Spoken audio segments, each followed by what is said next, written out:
प्रदेश से आ रही है। उत्तर प्रदेश के मुजफ्फरनगर में बड़ा हादसा हुआ है। पंजाब से पैदल ही बिहार जा रहे मजदूरों को रोडवेज की बस ने कुचल दिया।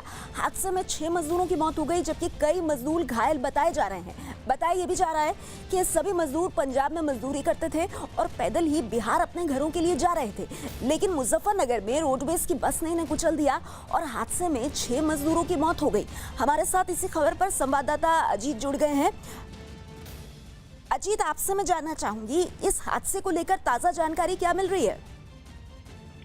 देखिए, बिल्कुल अभी इस वक्त की जानकारी ये है कि जो घायल अस्पताल में पहुंचे थे वहां सभी प्रशासनिक अधिकारी पहुंच गए और इस बात के लिए जांच कमेटी बनाई जा रही है कि आखिर रोडवेज बस ने जो कुचला है उसका ड्राइवर क्या नींद में आ गया था, किस लापरवाही की वजह से होगा, या फिर उसकी गाड़ी तेज थी, अनियंत्रित होकर मजदूरों को कुचल दिया है। और मजदूर जो पैदल आ रहे थे, मुजफ्फरनगर होते हुए बिहार जा रहे थे, गोपालगंज के रहने वाले थे, क्यों पैदल जा रहे थे, इसके पीछे की वजह क्या थी, क्या उन्हें साधन नहीं मिला, जबकि सरकार की तरफ से कहा गया है कि उन्हें श्रमिक स्पेशल जो ट्रेनें चलाई गई हैं वो भी उनके लिए है और राज्य सरकारों की तरफ से बसें जो लगाई जाएंगी उन्हें उनके गंतव्य पर पहुंचाया जाए। आखिर क्या वजह थी, इन सब बातों की जांच होगी और इसको सरकार की तरफ से कहा गया है कि जो घायल हैं उनका इलाज किया जाएगा और जो मृतक हैं उनके पोस्टमार्टम के लिए उनको भेज दिया जाएगा। उनके जो परिजन हैं उनको सूचना दी जा रही है। हालांकि गोपालगंज अभी तक जो शिनाख्त हो पाई है कि बिहार के गोपालगंज के सभी रहने वाले 6 मजदूर थे जिनकी मौत हुई है और ये पंजाब से आ रहे थे और पैदल जा रहे थे। तो इन सभी इश्यूज की जांच हो रही है। नया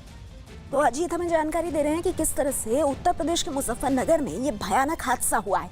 लेकिन सिर्फ यूपी में ये हादसा नहीं हुआ है, मध्य प्रदेश के गुना में भी मजदूरों को लेकर जा रहे ट्रक की एक खाली बस से टक्कर होने के बाद 7 मजदूरों की मौत हो गई है। इस हादसे में 40 मजदूर घायल भी हुए हैं। ये सभी मजदूर महाराष्ट्र से उत्तर प्रदेश जा रहे थे। इस खबर पर हमारे साथ संवाददाता मनोज जुड़ गए हैं। मनोज, इस घटना को लेकर कुछ ताजा जानकारी मिल रही है, प्रशासन क्या कह रहा है? एसपी से भी बात हुई कि देर रात की घटना है, 2-3 बजे रात की, 2 से 3 बजे की दरमियानी रात में बीती रात में घटना हुई और जो पुलिस का कहना है कि रफ्तार एक वजह हो सकती है। हालांकि इसकी जांच की जा रही है कि आखिर हादसा कैसे हुआ, क्योंकि जो बस है वो खाली बस थी और ये ट्रक जिसमें ये मजदूर बैठे हुए थे ये आमने सामने से टकराए हैं और मजदूरों की 7 मजदूरों की मौत तो रात में मौके पर ही हो गई थी। उसके बाद 40 से ज्यादा मजदूर घायल है, जिन्हें अस्पताल में भर्ती कराया गया है। उनमें कुछ की हालत गंभीर बताई जा रही है। जी, अब मनोज, कुछ पता चल पाया कि आखिर कितनी तादाद में ये मजदूर थे जो उस ट्रक से यात्रा कर रहे थे? जाहिर तौर पर कम से कम 52-55 मजदूर थे जो कि महाराष्ट्र से निकले थे। इन सबको उत्तर प्रदेश जा रहा था और एक ट्रक में बैठकर ये लोग सब लोग रवाना हुए थे और इनको उम्मीद थी कि आज शाम तक इनको उत्तर प्रदेश पहुंचना था। लेकिन जैसे कहते हैं कि भगवान को कुछ और मंजूर था और सिर्फ जो जिस तरह से कोरोना संकट में सारे मजदूर परेशान हो रहे हैं उसका एक और ये हादसा है। बिल्कुल बिल्कुल। तो देखिए, 2 हादसे आज हुए हैं, एक उत्तर प्रदेश में, एक मध्य प्रदेश में, और ऐसे में सबसे बड़ा सवाल ये है कि आखिर इन फंसे हुए मजदूरों की जिम्मेदारी कौन लेगा? इनकी जान जाने का जिम्मेदार कौन है? मध्य प्रदेश में जो हादसा हुआ उसकी तस्वीरें आप देख रहे हैं। एक खाली बस से ट्रक की टक्कर हुई है, एक ट्रक जिसमें कि हमारे संवाददाता ने बताया कि 50 से लेकर के 55 तक मजदूर सवार थे और एक खाली बस से देर रात टक्कर हुई, जिसके बाद 7 मजदूरों की मौत हुई, कई मजदूर घायल बताए जा रहे हैं। और कुछ इसी तरह का हादसा उत्तर प्रदेश में भी हुआ है, जहां पर मजदूर पंजाब से चलकर जा रहे थे बिहार और यूपी के मुजफ्फरनगर से जब गुजर रहे थे तो रोडवेज की बस ने उन्हें कुचल दिया, जहां पर 6 मजदूरों की मौत हो गई। ऐसे में सवाल ये है कि हर राज्य सरकार ये दावा कर रही है कि वो प्रवासी मजदूरों की चिंता कर रही है, लेकिन इस तरह की जब दुर्घटनाएं, इस तरह के हादसे सामने आ रहे हैं तो ये कहीं ना कहीं प्रशासन के दावों पर गंभीर सवाल खड़े करता है। 3 तस्वीरें आपके सामने, 6 मजदूरों की मौत मुजफ्फरनगर में और गुना में भी हम आपको बता दें 7 मजदूरों की मौत हुई।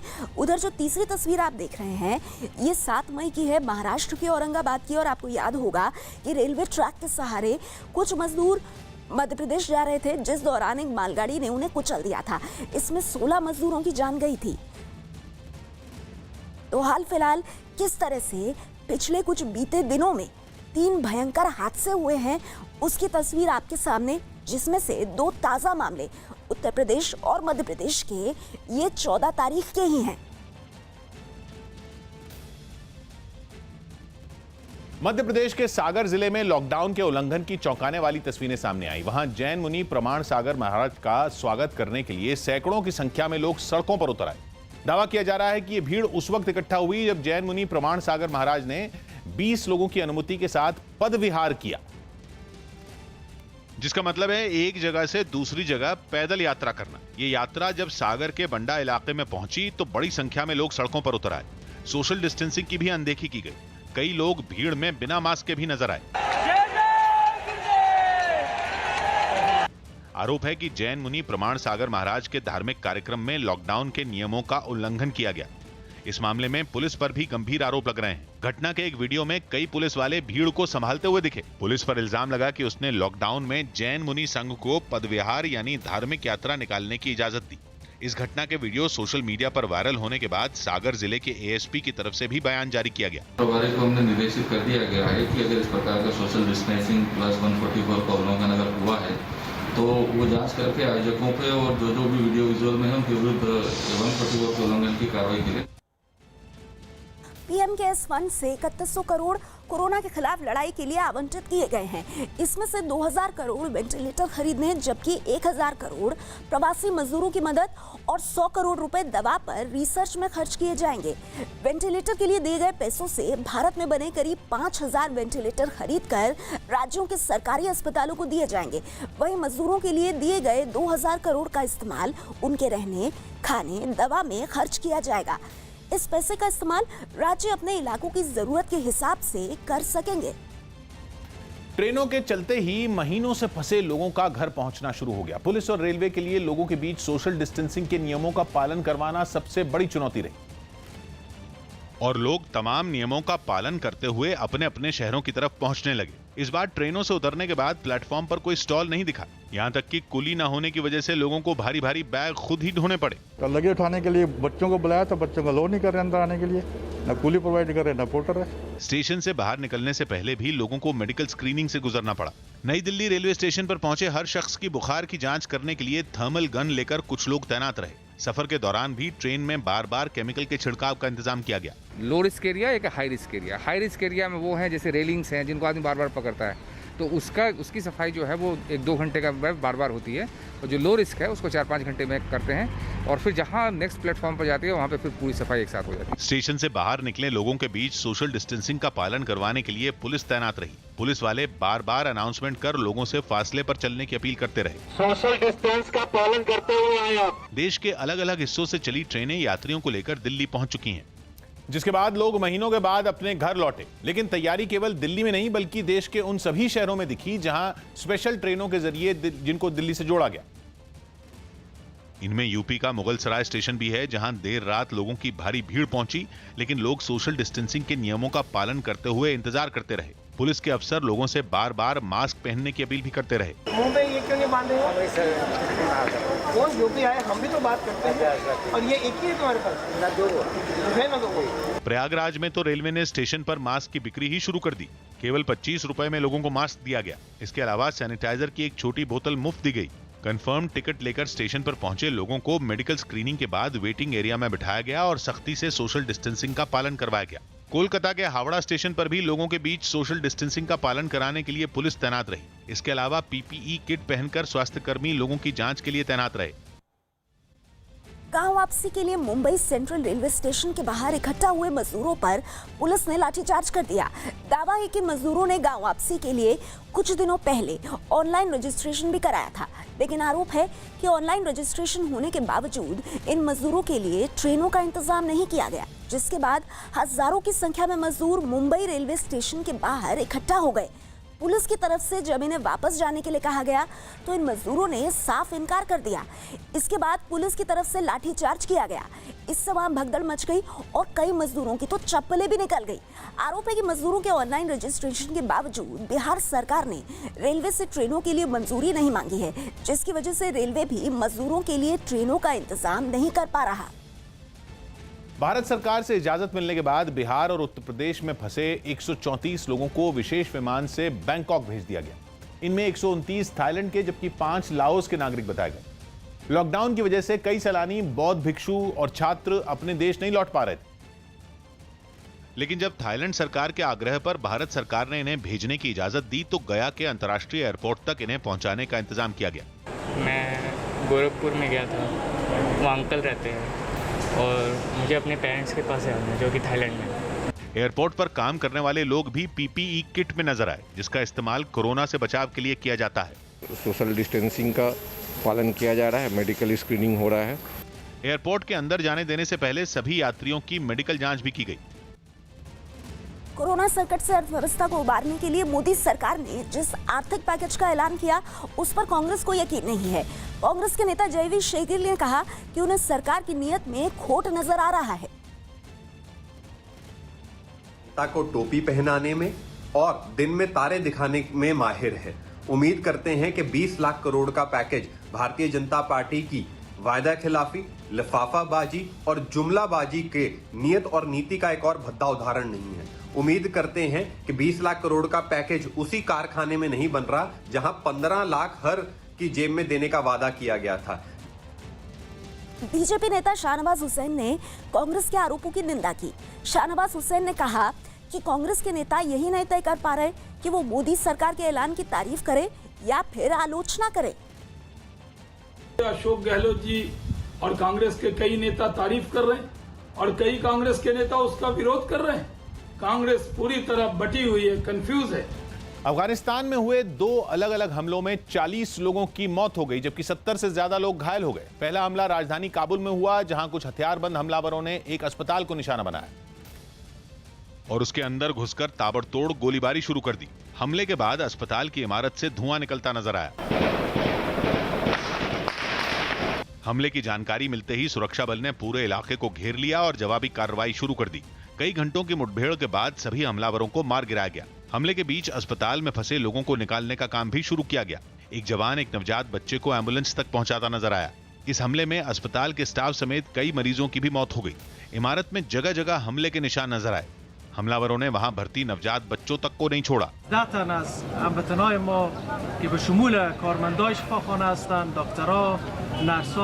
हालांकि किसी भी संगठन ने इस हमले की जिम्मेदारी नहीं ली। यही नहीं, इससे पहले कि कोई जानकारी सामने आती, आतंकी संगठन आईएसआईएस के दबदबे वाले नंगरहार प्रांत में एक और बड़ा हमला हो गया। वहां एक अधिकारी के जनाजे में शामिल आत्मघाती हमलावर ने खुद को उड़ा लिया। इस हमले में जनाजे में शामिल 24 लोगों की मौत हो गई, जबकि कई लोग बुरी तरह घायल हो गए। बस ना सको यो वक्त इंसानों दा वाखे मंग पखपला वली ची बरा पदे हवा के राके। हादसे के बाद वहां की तस्वीरें भी सामने आईं, जिसमें मारे गए लोगों के जूते, चप्पल और कपड़े बिखरे नजर आए। 24 घंटे के अंदर हुए 2 बड़े हमलों के बाद अफगानिस्तान के राष्ट्रपति ने भी जवाबी कार्रवाई का ऐलान कर दिया।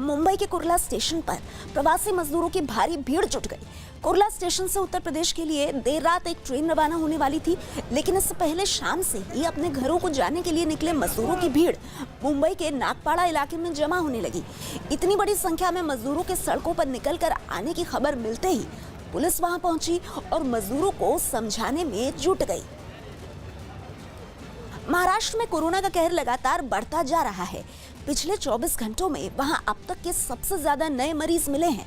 पिछले 24 घंटे में महाराष्ट्र में कुल 1495 नए मरीज मिले हैं, जिसके बाद अब वहां मरीजों की संख्या बढ़कर 25,922 हो गई है। यही नहीं, एक ही दिन में महाराष्ट्र में कुल 54 लोगों की मौत हुई है। मुंबई में भी कोरोना के मरीजों की संख्या 15,000 को पार कर गई। मुंबई में एक दिन में कोरोना के 800 नए मरीज मिले, जबकि 24 घंटे में वहां 23 लोगों की मौत हुई है। मध्य प्रदेश छत्तीसगढ़ बॉर्डर पर इलाज के लिए ले जाए जा रहे एक मरीज की मौत हो गई, जिसके बाद परिजनों ने बॉर्डर पर तैनात पुलिस वालों को इसके लिए जिम्मेदार ठहराया। परिजनों ने आरोप लगाया कि ई पास होने के बावजूद छत्तीसगढ़ के कोरिया जिले की पुलिस ने उन्हें आधे घंटे तक रोके रखा, जिसकी वजह से मरीज वक्त पर अस्पताल नहीं पहुंच पाया और उसकी गाड़ी में ही मौत हो गई। मौत के बाद परिजनों का रो रो कर बुरा हाल हो गया। परिवार के कुछ लोग शव से लिपटकर मातम मनाते दिखे। अभी तो इतना अच्छा बोले बाबूजी, एक बार तो बोलिए। चीख पुकार सुनकर वहां काफी लोग जुट गए। एक रिश्तेदार वहां खड़े पुलिस वालों पर चिल्लाता दिखा। इतना ही नहीं, परिजनों ने वो ई पास भी दिखाया जो मरीज को अस्पताल ले जाने के लिए बनाया गया था। जानबूझ के मारना, आधे घंटे से रोक के रखे।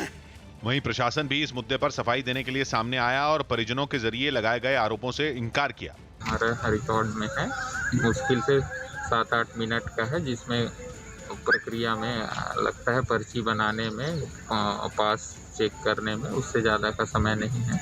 परिवार वालों ने उन पुलिस वालों के खिलाफ कार्रवाई की मांग की जिन्होंने उन्हें पास होने के बावजूद नहीं जाने दिया। अलीगढ़ के सिविल लाइंस इलाके में दो पक्षों में जमकर लाठी डंडे चले। बताया गया कि एक पक्ष के कुछ लड़के दूसरे पक्ष के मकान के सामने खड़े थे, लेकिन जब उन्हें वहां से जाने के लिए कहा गया तो वो लाठी डंडे लेकर आए और हमला बोल दिया। इसके बाद दूसरे पक्ष के लोगों ने भी हमला करने वालों की पिटाई शुरू कर दी। काफी देर तक यह हंगामा सड़क पर चलता रहा, जिसका वहीं मौजूद किसी शख्स ने वीडियो बना लिया। बाद में एक पक्ष थाने पहुंचा और वहां शिकायत दर्ज कराई गई।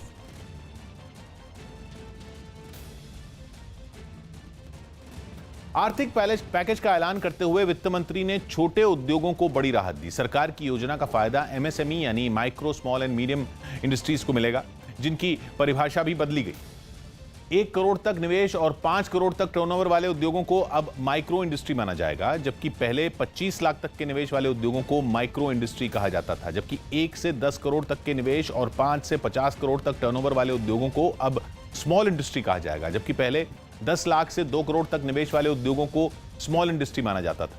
वहीं 10 से 20 करोड़ तक निवेश और 50 से 100 करोड़ तक टर्नओवर वाले उद्योग अब मीडियम इंडस्ट्री माने जाएंगे। पहले 2 से 10 करोड़ के बीच निवेश वाले उद्योग मीडियम इंडस्ट्री की श्रेणी में रखे जाते थे। इन सभी उद्योगों के लिए 3 लाख करोड़ रुपए के बिना गारंटी वाले लोन की घोषणा हुई, जिससे 45 लाख एमएसएमई को फायदा मिलने का अनुमान है। इस लोन पर 1 साल का मोरेटोरियम भी होगा, यानी 1 साल तक लोन की ईएमआई नहीं देनी होगी। इस दौरान लोन और उस पर लगने वाला ब्याज दोनों से छूट रहेगी।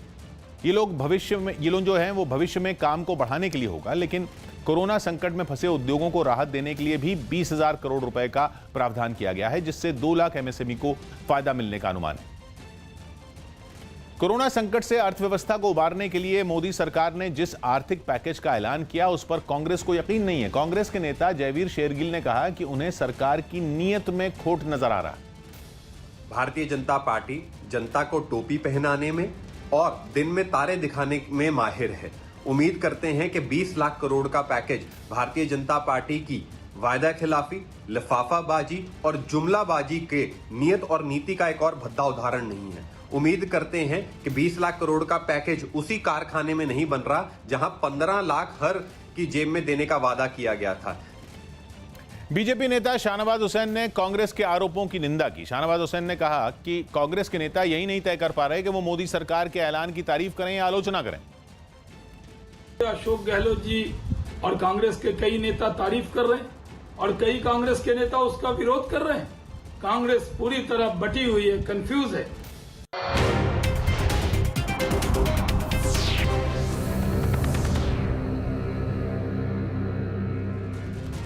पश्चिम बंगाल की मुख्यमंत्री ममता बनर्जी ने केंद्र सरकार पर हमला करते हुए दावा किया कि केंद्र के विशेष आर्थिक पैकेज में राज्यों की मदद के लिए कुछ नहीं है और वो एक बड़ा जीरो है। ममता ने आरोप लगाया कि केंद्र सरकार कोरोना संकट के दौरान लोगों को गुमराह कर रही है। ममता ने कहा कि 20 लाख करोड़ आर्थिक पैकेज के पीएम मोदी के ऐलान के बाद ये आशा थी कि उसमें राज्यों के लिए कुछ होगा, लेकिन वित्त मंत्री की घोषणा के बाद उसमें कुछ नहीं निकला।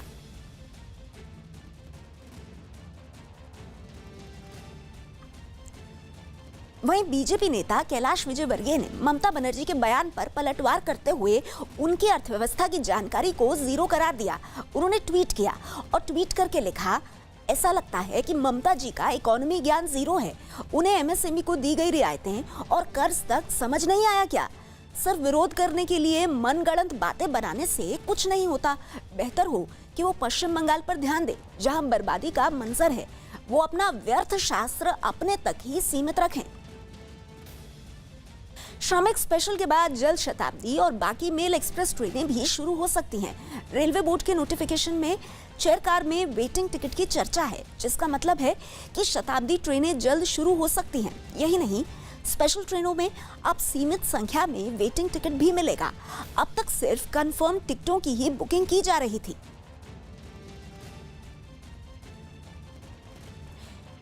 तो शताब्दी और एक्सप्रेस ट्रेनें जल्द शुरू हो सकती हैं।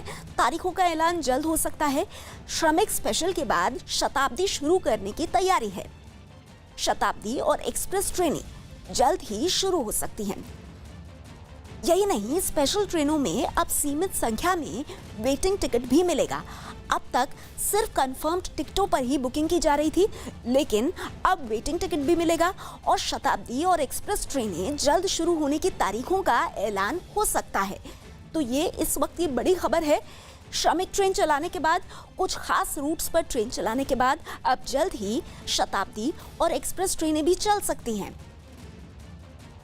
श्रमिक स्पेशल के बाद शताब्दी शुरू करने की तैयारी है और इसमें एक बड़ी बात यह है कि स्पेशल ट्रेनों में अब सीमित संख्या में वेटिंग टिकट भी मिलेगा। अभी तक सिर्फ कंफर्म्ड टिकटों पर ही बुकिंग की जा रही थी, तो तारीखों का जल्द ऐलान होगा। श्रमिक स्पेशल के बाद शताब्दी शुरू करने की तैयारी है।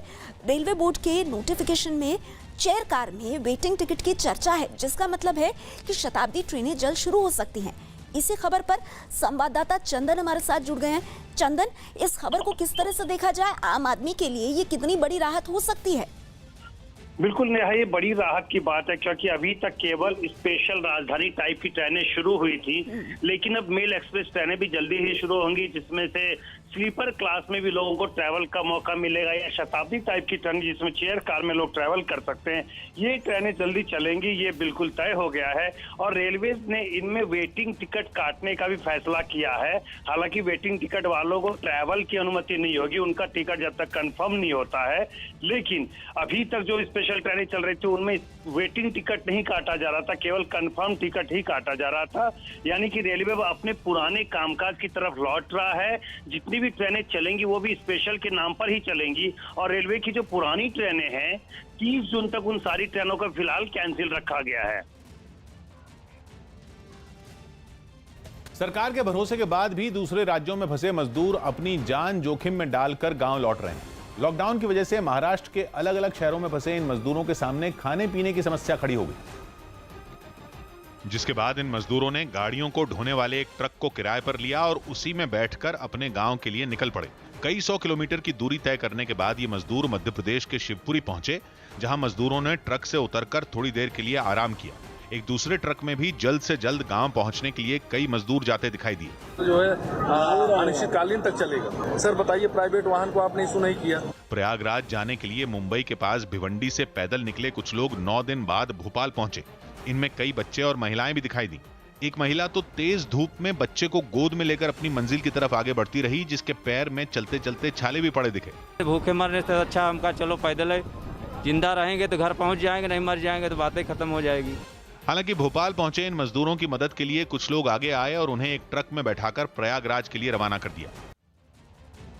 सेना प्रमुख MM नरवणे ने बताया कि पाकिस्तान के कब्जे वाले कश्मीर में अब भी आतंकियों के कई कैंप सक्रिय हैं और लगातार भारत में आतंकी घुसपैठ की साजिश रची जा रही है।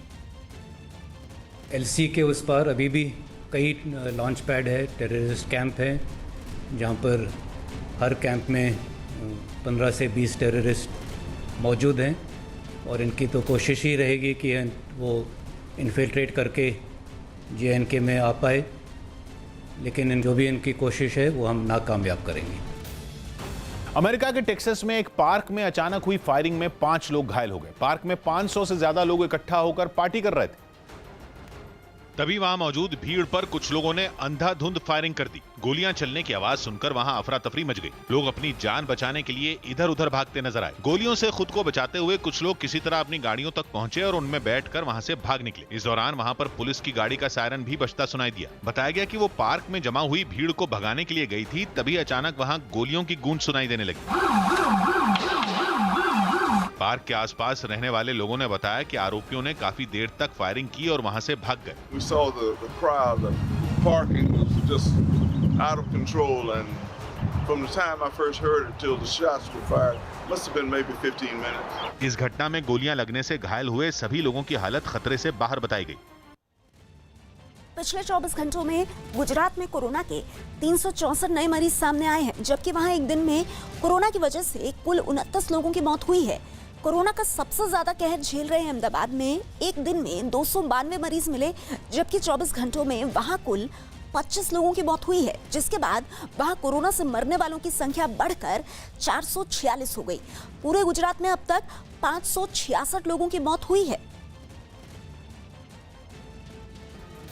गृह मंत्री अमित शाह ने सभी केंद्रीय अर्धसैनिक बलों की कैंटीन में सिर्फ स्वदेशी उत्पादों की बिक्री का ऐलान किया। प्रधानमंत्री नरेंद्र मोदी की स्वदेशी उत्पादों को खरीदने की अपील के बाद गृह मंत्री ने ऐलान किया कि सभी अर्धसैनिक बलों की कैंटीन में सिर्फ स्वदेशी उत्पादों की बिक्री होगी और स्वदेशी उत्पादों की बिक्री का यह फैसला 1 जून से लागू होगा। बताया गया कि इस फैसले के बाद अर्धसैनिक बल के करीब 10 लाख जवान और उनके परिवार वाले केवल स्वदेशी उत्पादों की खरीदारी ही कर सकेंगे कैंटीन में, और फैसला लागू होने के बाद करीब 2,800 करोड़ रुपए के स्वदेशी उत्पादों की बिक्री का अनुमान है। बीजेपी के सांसद राज्यवर्धन सिंह राठौर ने राजस्थान के कुछ अधिकारियों पर आरोग्य सेतु ऐप को डाउनलोड करने से रोकने का आरोप लगाया। राज्यवर्धन राठौर ने इसकी शिकायत मुख्यमंत्री अशोक गहलोत से एक वीडियो कॉन्फ्रेंसिंग के दौरान की। कुछ रिपोर्ट ऐसी आई है कि आरोग्य सेतु ऐप को कुछ प्रशासन के अधिकारी कह रहे साहब ये जरूरी नहीं है, इसको आप डिलीट कर दीजिए, राजस्थान की जो एप्लीकेशन है उसको कर लीजिए। ऐसा नहीं होना चाहिए। राजस्थान में गहलोत सरकार में मंत्री प्रताप सिंह खाचरियावास ने राज्यवर्धन राठौर के आरोप को नकार दिया।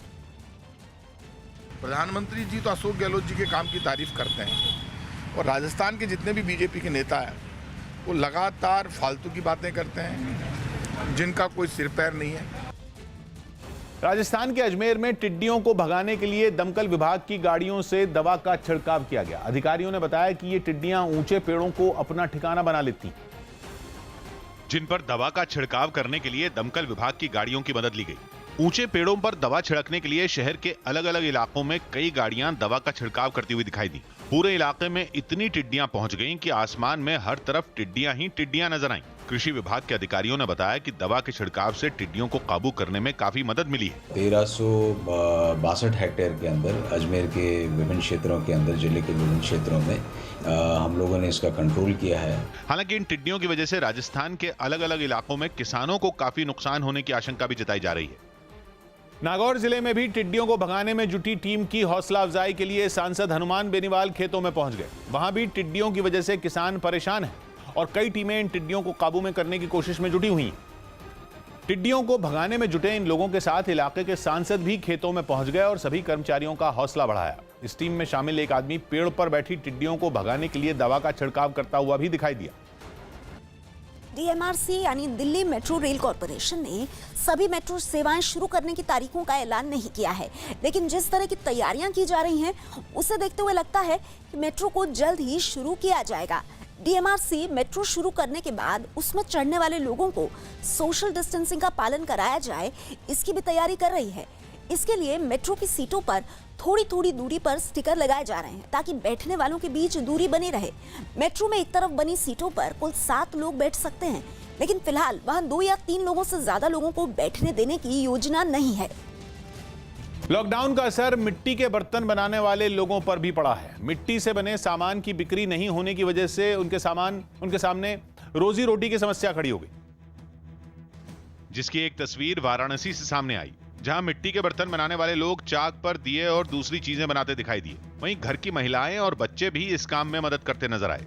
दियों की तरह मिट्टी से बनी गुल्लक भी घरों में रखी दिखी, लेकिन बाजार बंद होने की वजह से तैयार सामान को बेचना इन लोगों के लिए मुश्किल हो गया। लड़का बच्चा सब एकदम खैले बिन बिहार हैं, कहाँ कहीं रोजी रोजगार चला था, मार्केट खुलता है ना बा, धंधा खुलता है ना बा, सरकार सुनता है ना बा। बताया गया कि लॉकडाउन से पहले इस सामान के खरीदार खुद चलकर आते थे, लेकिन लॉकडाउन के बाद से खरीदार ही नहीं पहुंच रहे हैं।